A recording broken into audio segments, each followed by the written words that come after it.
नमस्कार मित्रांनो, D mart चॅनलमध्ये आपले सहर्ष स्वागत आहे. मी निलेश दिवाने. आज आपण नमो शेतकरी महासंघ योजने दुसरा हप्ता मिळणार त्याची तारीख आलेली आहे. नेमकं कोणत्या तारखेला हप्ता मिळणार ते आपण व्हिडिओमध्ये पाहणार आहोत. पण ह्याच्यामध्ये अशी बातमी समोर आली की काही शेतकऱ्यांना ह्याच्यामध्ये 4,000 रुपये मिळणार आहेत. नेमकं कोणत्या शेतकऱ्यांना 4,000 रुपये मिळणार ते तुम्हाला प्रश्न पडला असेल, ते मी व्हिडिओमध्ये सांगणार आहे. पुन्हा ह्याच्यामध्ये काही शेतकरी अपात्र करण्यात आले आहेत. त्यामध्ये कारण सांगितलं की केंद्र सरकारच्या 3 नियमाचे पालन केले नाही ते शेतकरी अपात्र करण्यात आलेले आहेत. नेमकं कोणत्या नियमाचे पालन केल्यामुळे ते चालू शेतकरी अपात्र केले आहेत ते बी आपण व्हिडिओमध्ये पाहणार. त्यामुळे तुम्ही व्हिडिओ पूर्ण पहा. जर चॅनल नवीन असेल तर चॅनल सबस्क्राईब करा आणि व्हिडिओ लाईक करा, कारण आपण कंटिन्यू शेतकऱ्यांना अशीच माहिती नसतं आपल्या व्हिडिओमध्ये. तर चला आपण पाहू नेमकं व्हिडिओमध्ये सविस्तर विषय काय आहे. त्याच्यामध्ये पाहिलं तर दुसरा हप्ता जे आहे त्याबद्दल आपण पाहू. पण याच्यामध्ये सर्वप्रथम आपण 4,000चा विषय पाहू. तुम्हाला प्रश्न पडला असेल की कोणते शेतकरी नेमके 4,000 रुपये मिळणार आहेत. त्याच्यामध्ये सांगण्यात आलेलं आहे की पीएम किसान केंद्र सरकारची योजना ही सेम टू सेम, याच्यामध्ये काय बदल नाही.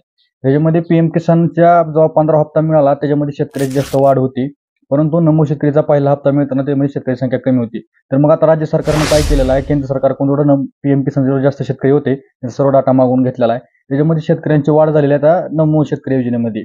ज्या शेतकऱ्यांना पहिला हप्ता मिळाला नाही त्या शेतकऱ्यांना आता दुसरा हप्ता मिळतानाच 4,000 रुपये सगट मिळणार आहेत. म्हणजे पहिल्या हप्त्याचे 2,000, दुसऱ्या हप्त्याचे 2 असे मिळताना शेतकऱ्यांना 4,000 रुपये मिळणार.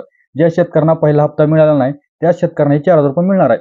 तरी झालं 4,000 रुपयाचा विषय, तुम्हाला सर्व समजलं असेल 4,000 रुपयाचा विषय. त्यानंतर शेतकरी अपात्र का केला आहे तर ह्याच्यामध्ये केंद्र सरकारच्या 3 नियमाचे, म्हणजे जर ह्याच्यामध्ये पाहिलं तर केंद्र सरकार 3 नियम कोणते आहेत. तर जर पीएम किसानचा लाभार्थी असेल तर त्याला ई-केवायसी कंपल्सरी करून घ्यावं लागतेच. पुन्हा बँकेला आधार कार्ड लिंक असलंच पाहिजे, लँड सीडिंग पूर्ण असली पाहिजे. हे 3 नियम जर पूर्ण असतील तरच पीएम किसानच्या नमो शेतकरी योजनेचा हप्ता शेतकऱ्यांना रेग्युलर पडतो. कारण ह्याच्यामध्ये दोन्ही योजनेमध्ये काही बदल नाही, फक्त नाव बदल आहे. आता सर्व नियम अटी सेम टू सेम आहेत, तेवढी रक्कम बी सेम आहे, याच्यामध्ये काही बदल नाही. तरी अशा प्रकारे हे ज्यामध्ये शेतकरी अपात्र करण्यात आले आहेत. त्याच्यामध्ये 93,000 शेतकरी वगळले आहेत आतापर्यंत. तर मग आता 93,000 शेतकरी कोणते वगळले आहेत ते जर आपल्याला पाहिजे असेल तर आपल्याला पीएम किसानचा किंवा नमो शेतकरी योजनेचा हप्ता मिळाला नसेल तर तुम्ही त्यातले वगळले आहोत म्हणून गृहीत धरायचं. त्याच्यामध्ये आपल्याला जर पात्र लाभार्थी व्हायचं असेल तर तुम्ही तात्काळ ई-केवायसी किंवा आपल्या बँकेला आधार कार्ड लिंक आहे का नाही ते पाहायचं. हे जर तुम्ही पूर्ण काम केलं तर तुम्हाला वर्षाला 12,000 रुपये मिळतात. 12,000 रुपये तुम्ही असे सोडू नका. ई-केवायसी करून घ्या, बँकेला आधार कार्ड लिंक करून घ्या, लँड सीडिंग पूर्ण करून घ्या. तर ह्याच्यामध्ये हप्ता कधी मिळणार आहे, आता लास्टचा विषय म्हणजे हप्ता कधी मिळणार आहे.